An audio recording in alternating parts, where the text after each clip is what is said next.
Want to add an interactive map to your site? Let's explore the aBlocks map block. It's quick, easy, and perfect for guiding your visitors. First, open the section of your page where you want to add the map block. Then, search for Map and insert the aBlocks map block. That's it. Your map is ready to customize. Now that your map block is in place, let's customize it to perfectly fit your site's needs. Here's how to get started. First, map setting from the general. Choose your map type: Google Map, OpenStreetMap, or Satellite Map.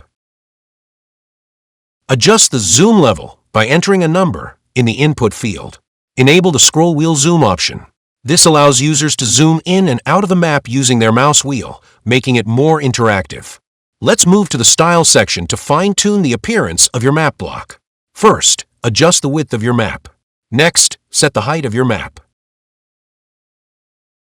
Now, click on the Edit icon next to the map marker in the aBlocks map block settings to customize the marker.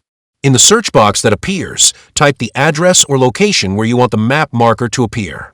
In the pop-up title field, enter a brief title or description for the marker. Finally, click the Save and Close button to apply your changes and exit the marker editing mode. Let's add an icon to the marker. Navigate to the Marker Icon section in the Map settings. Next, select an icon from the available options or upload your own custom icon. Now fine-tune your map marker icon. Navigating to the Style section, set the height and width of your icon. Once you've completed all your customizations, it's time to save and preview your work. Let's see how it's done. And there you have it. Your beautifully customized map block is now ready to guide and impress your visitors. Start creating yours today. Thanks for watching.